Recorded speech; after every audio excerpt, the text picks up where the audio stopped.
यस्य स्वयं स्वभावाप्तिरभावे कृत्स्नकर्मणः तस्मै संज्ञानरूपाय नमोस्तु परमात्मने। पंच परमेष्ठी भगवान की द्वादशांग जिनवाणी माता की संत शिरोमणि आचार्य गुरुवर 108 श्री विद्यासागर जी महाराज की इष्टोपदेश की इस ज्ञानशाला में अंतिम चरण चल रहा है। अब तक हमने आचार्य भगवान पूज्यपाद स्वामी द्वारा विरचित इस महान ग्रंथ को बहुत अच्छी प्रकार से समझा।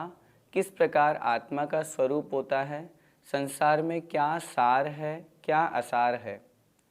आज इस अंतिम श्लोक के माध्यम से हम समझेंगे कि इष्टोपदेश ग्रंथ पढ़ने से क्या लाभ प्राप्त होता है। जीव अनादिकाल से संसार में परिभ्रमण कर रहा है और उस परिभ्रमण के करते करते दुख को प्राप्त कर रहा है। सुखी होने का एकमात्र उपाय है मोक्ष को प्राप्त करना, और उसी मोक्ष प्राप्ति का उपाय और इस ग्रंथ को अध्ययन का फल इस श्लोक में आचार्य भगवान कह रहे हैं। आइए पढ़ते हैं। इष्टोपदेशमिति सम्यगधीत्य धीमान् मानापमान समतां स्वमताद्वितन्य मुक्ताग्रहो विनिवसन् सजने वनेवा मुक्तिश्रियं निरुपमामुपयाति भव्यः। आइए इष्टोपदेश ग्रंथ के अध्ययन का फल समझते हैं। इष्टोपदेशम इति सम्यक अधीत्य धीमान। इष्टोपदेशम अर्थात इस इष्टोपदेश ग्रंथ को सम्यक अच्छी प्रकार से अधीत्य पढ़ करके, कौन? धीमान अर्थात बुद्धिमान, विद्वान, ज्ञानी व्यक्ति, जिसने इस इष्टोपदेश ग्रंथ को बहुत अच्छी प्रकार से पढ़ लिया है। पढ़ करके मानापमान समताम, मान अपमान समताम, मान अर्थात सम्मान, अपमान अर्थात अपमान, चाहे कहीं सम्मान हो चाहे कहीं अपमान हो, उन दोनों में समताम समान भाव रखता हुआ, समत्व भाव रखता हुआ, स्वमताद् वितन्य, स्वमतात अपने ज्ञान के द्वारा, आत्मज्ञान के द्वारा। इस इष्टोपदेश ग्रंथ में जो कुछ भी बातें कही गई कि पर पदार्थों से विमुख होकर के आत्मा की तरफ ध्यान देना है, पर पदार्थों को कुछ नहीं समझना, वे सब पर हैं। इस प्रकार के आत्मज्ञान के द्वारा जो यह धारणा बना लेता है, क्या धारण करके? समताम, समता को धारण करके, चाहे सुख हो चाहे दुख हो, चाहे कहीं मान सम्मान हो रहा हो चाहे कहीं अपमान हो रहा हो, उन सभी में जो समत्व धारण किए हुए हैं, समता भाव धारण करके।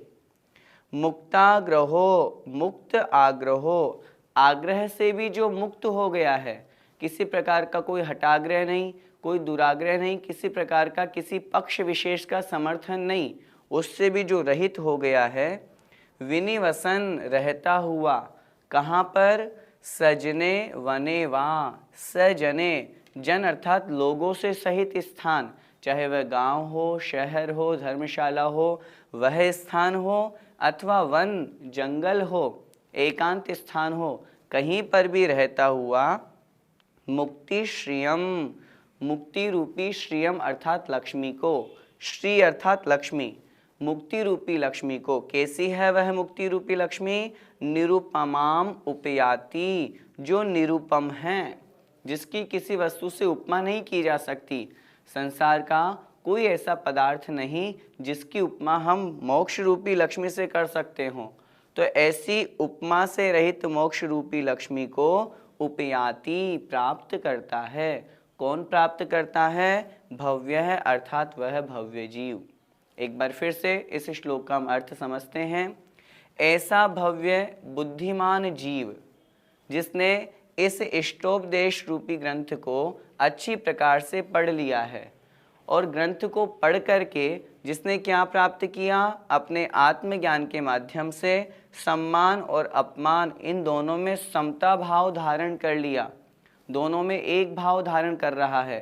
संसार में किसी से कोई लेना देना ही, आत्म कल्याण की भावना जिसके अंदर समा गई है, ऐसा वह भव्य बुद्धिमान पुरुष चाहे वह कहीं पर भी निवास करे, किसी प्रकार के आग्रह में भी जो जुड़ा हुआ नहीं है, सभी प्रकार के आग्रहों से, सभी प्रकार के विकल्पों से जो मुक्त हो चुका है, चाहे वह गांव में रहे, शहर में रहे, लोगों के बीच में रहे अथवा एकांत में रहे, कहीं पर भी रहते हुए इस प्रकार की क्रिया को धारण करके वह भव्य पुरुष अनुपम अर्थात उपमा से रहित उस मोक्ष रूपी लक्ष्मी को प्राप्त कर ही लेता है।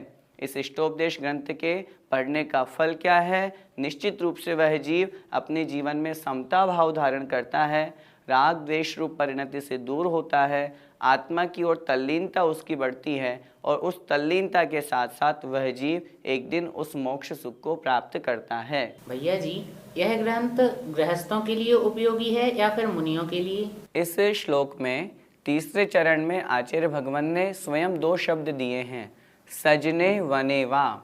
सजन अर्थात लोगों से युक्त स्थान पर, वने वा अथवा जंगल में। अगर कोई गृहस्थ अपने गृहस्थ के अर्थात घर में रहते हुए, लोगों के बीच में रहते हुए भी यदि समत्व भाव को प्राप्त होता है, समता परिणाम को प्राप्त होता है, तो उसका भी निश्चित रूप से कल्याण होगा। और जो जंगल में निवास कर रहे हैं ऐसे मुनि महाराज भी जो समत्व भाव को प्राप्त हो रहे हैं, जो राग द्वेष अथवा उनसे दूर होकर के जो मान अपमान इन सब में समान भाव रख रहे हैं, वे भी मोक्ष को प्राप्त करते ही करते हैं। वैसे तो मोक्ष को प्राप्त करने का जो उपाय है वह तो मोक्ष मार्ग ही है। मोक्ष तो मुनि बनकर के ही मिलेगा। जब तक दिगंबर अवस्था 28 मूल गुणों का पालन नहीं होगा तब तक मोक्ष की प्राप्ति नहीं हो सकती। लेकिन फिर हम गृहस्थों का क्या कर्तव्य है?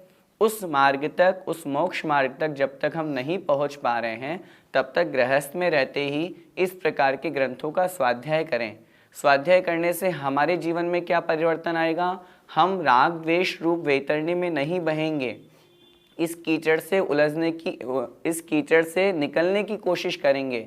बार बार जो हमारे मन में बहुत सारे विकल्प आते हैं उन विकल्पों से हम दूर होंगे, समत्व भाव को धारण करने का प्रयास करेंगे, जिससे हम भी अभी नहीं तो जब मुनि अवस्था को प्राप्त करेंगे और जब योग्य काल योग्य समय होगा तो हम भी मोक्ष पद को प्राप्त करेंगे ही करेंगे। इसलिए यह ग्रंथ हम गृहस्थों के लिए भी महान उपयोगी है। भैया जी, श्रेष्ठ योगी कौन सा होता है? इस श्लोक में दो शब्द आए हैं, मानापमान समताम, अर्थात मान और अपमान में समता भाव को धारण करने वाला, और दूसरा दिया मुक्ताग्रहो, जो आग्रह से मुक्त है, किसी प्रकार का कोई हटाग्रह नहीं, किसी प्रकार का कोई दुराग्रह नहीं, बस मुझे अपने आत्मा की कल्याण की भावना रखनी है।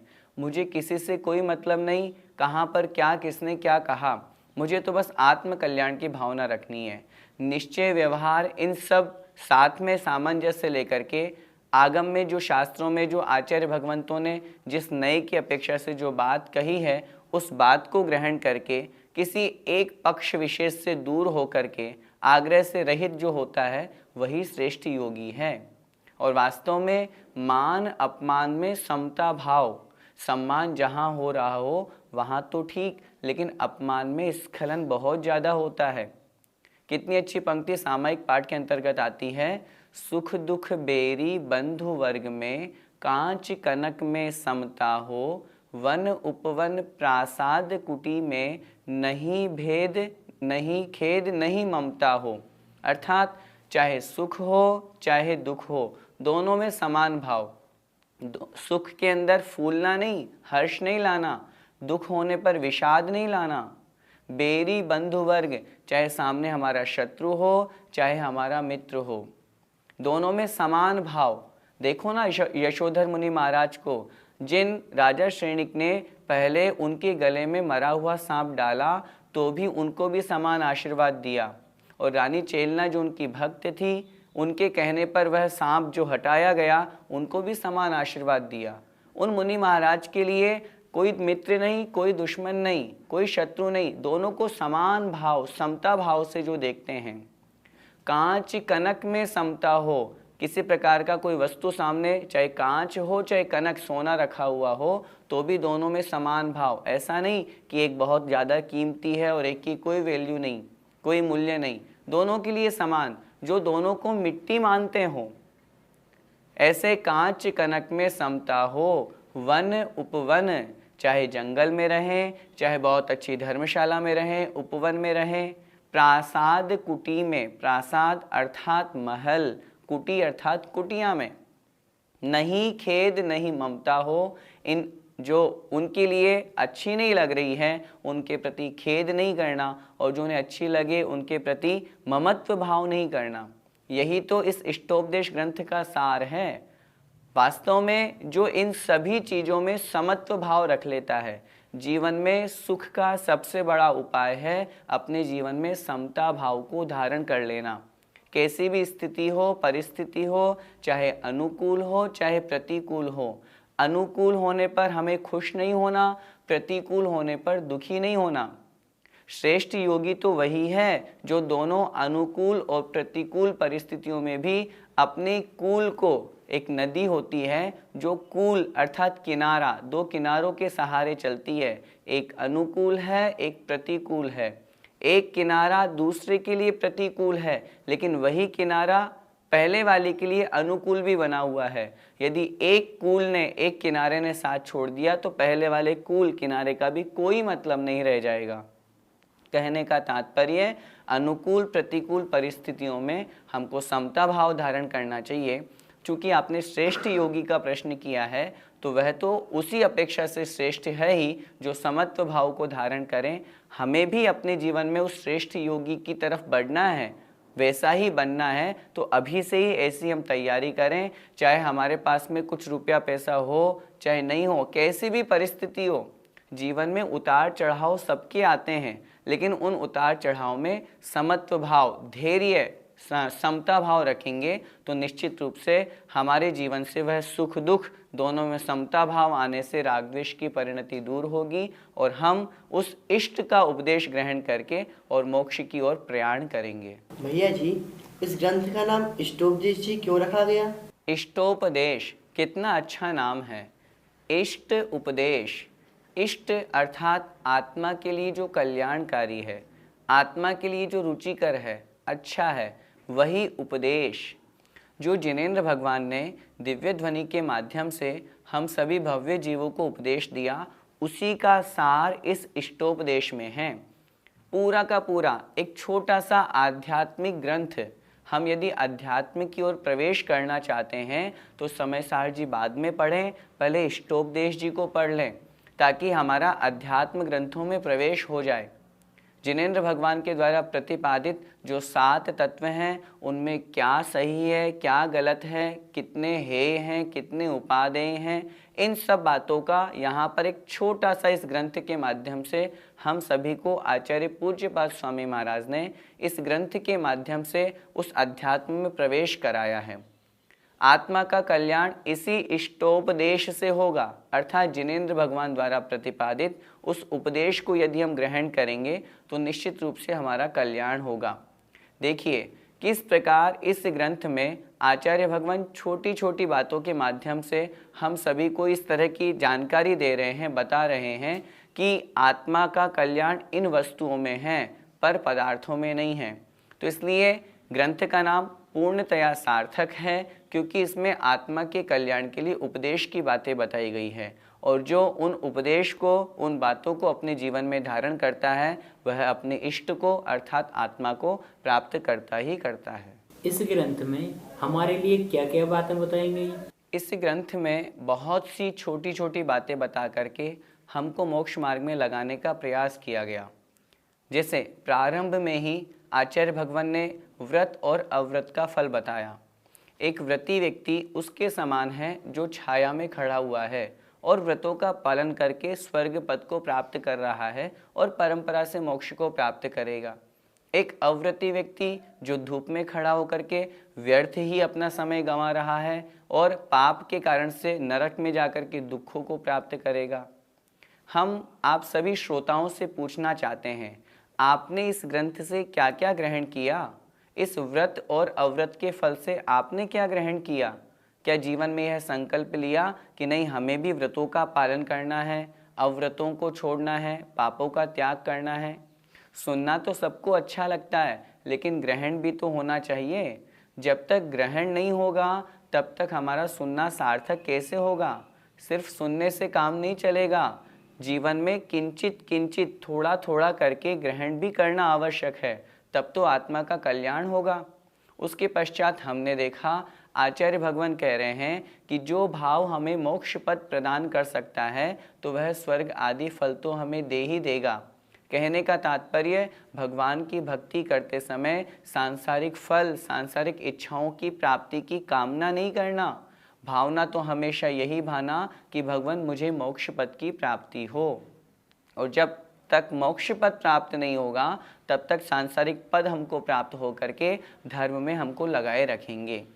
उसके पश्चात हमने देखा किस प्रकार, किस कारण से यह जीव संसार में मूलतः परिभ्रमण करने का कारण क्या? तो आचार्य भगवान ने कहा, मोह। उस मोह मिथ्यात्व के कारण से ही यह जीव संसार में परिभ्रमण कर रहा है और मोह के कारण से ही वह स्त्री, पुत्र, मकान, जमीन, जायदाद, धन संपत्ति इन सबको अपना मान रहा है। हम आपसे पूछना चाहते हैं, आप स्वाध्याय करते हैं, ज्ञानशाला सुनते हैं, गुरु महाराज के प्रवचन सुनते हैं।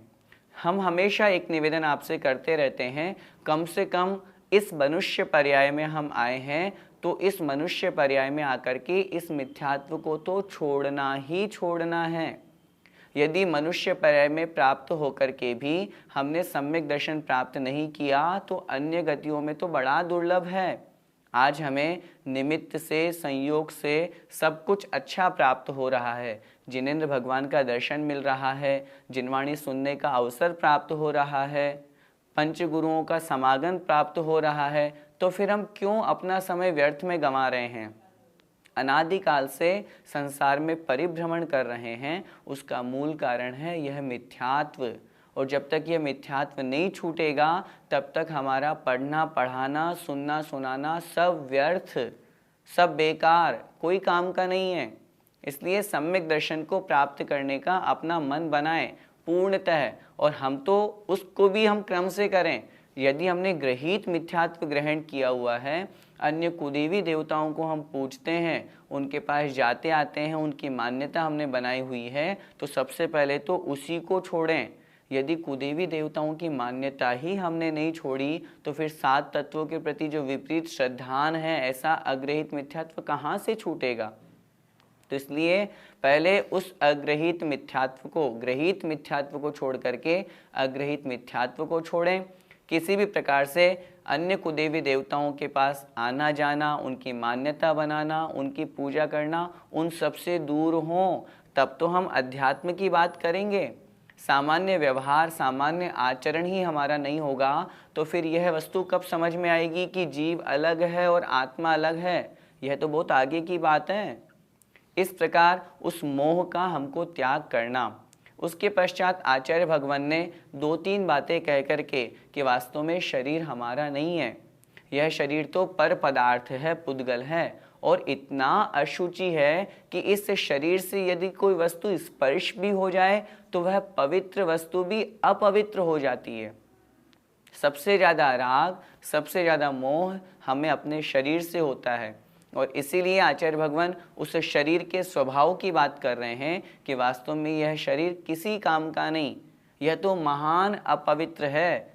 इसलिए उस अपवित्र वाले शरीर के बारे में चिंता नहीं करना, बल्कि इस शरीर का तो हमें उपयोग करना है। तपस्या के माध्यम से इस शरीर का, हमें इस शरीर को काम में लेना है ताकि आत्मा कुंदन बन सके।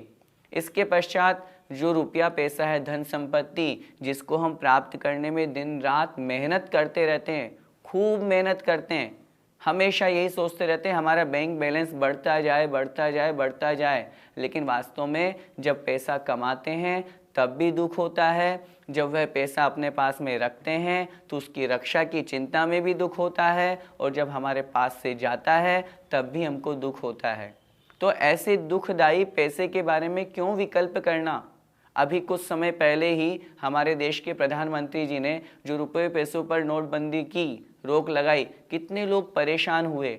हम जो सोचते थे कि इतना रुपया अपने पास में रख लेंगे, लेकिन 1 मिनट नहीं लगा उन सब रुपयों के धराशायी होने में। विचार हमको करना है, संसार में कोई भी चीज़ स्थिर नहीं है। हम जितनी धन संपत्ति, जितना रुपया पैसा, इन सब में हम सुख मानते हैं, वास्तव में ये सुख के साधन नहीं, ये तो दुख के ही कारण हैं। इस प्रकार धन संपत्ति के प्रति उस राग को भी हमको कम करना है। इसके पश्चात आचार्य भगवान ने और जो जमीन जायदाद इन सब के बारे में बता करके वास्तव में जो शरीर है यह ही इसके प्रति ममत्व परिणाम ही दुख का कारण है, और शरीर आदि पर पदार्थों के प्रति ममत्व परिणाम से रहित होना ही सुख का कारण है। हमें संसार में भटकाने वाला एकमात्र मोह है, और उसके साथ में यह जो मेरापन है, यह वस्तु मेरी है, यह स्त्री मेरी है, यह पुत्र मेरा है, यह मकान जमीन जायदाद, यह गाड़ी घोड़ा सब मेरा है, यह मेरा करते करते हम मरण को प्राप्त हो जाएंगे। अनादिकाल से संसार में परिभ्रमण कर रहे हैं, वापस वही चक्र प्रारंभ हो जाएगा। इसलिए उस निर्ममत्वता को हम प्राप्त हों कि वास्तव में कुछ नहीं है। आत्मा का स्वरूप समझें, एको हम निर्ममः शुद्धो ज्ञानी योगींद्र गोचर है। हे भगवान, मेरी आत्मा कैसी है, अकेली है, संसार में किसी वस्तु से कोई लेना देना नहीं, मेरा क्या है। आचार्य कुंद कुंज महाराज तो क्या कहते हैं, अन्नम परमाणु मित्तम पी, अन्य पर पदार्थ जो परमाणु मात्र भी मेरा नहीं है, तो जो अन्य वस्तु है मेरी कैसे हो सकती है।